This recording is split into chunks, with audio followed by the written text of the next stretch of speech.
એનસીસીએ drug trafficking વિરોધી દિવસે cadets માટે નિષ્ણાંત સત્રો યોજ્યા. વડોદરા એનસીસીએ ડ્રગ ટ્રાફિકિંગ વિરોધી દિવસે કેડેટ્સ માટે નિષ્ણાંત સત્રો યોજ્યા. ગુજરાત નેવલ યુનિટ એનસીસી વડોદરાએ 27 જૂન 2025ના રોજ આંતરરાષ્ટ્રીય ડ્રગ ટ્રાફિકિંગ વિરોધી દિવસની ઉજવણી તેના પરિસરમાં કરી. આર્મી, નેવી અને એરફોર્સ ત્રણેય વિંગના કેડેટોએ ભાગ લીધો, જ્યાં ડ્રગ દુરુપયોગ અને તસ્કરી વિરુદ્ધ જાગૃતિ વધારવા પર ભાર મુકાયો. મહારાજા સયાજીરાવ યુનિવર્સિટી સાથે સહયોગમાં યોજાયેલા આ કાર્યક્રમમાં એનસીસીનું યુવા સશક્તિકરણ અને સામાજિક જવાબદારી પ્રયત્નો વચનબદ્ધતા દેખાઈ. કેપ્ટન દીપક બહુગુણા અને જાણીતા મનોચિકિત્સક ડોક્ટર પાર્થે સોનીએ નિષ્ણાંત સત્રો લીધા.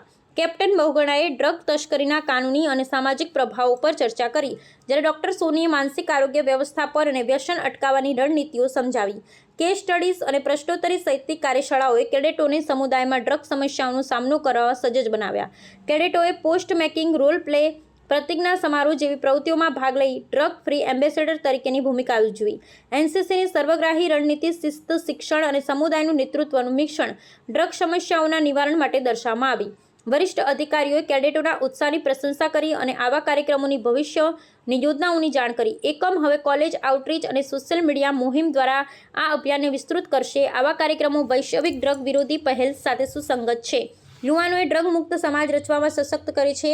વડોદરા એનસીસીની આ પહેલ અન્ય એકમો માટે પ્રેરણાદાયી બની રહી છે.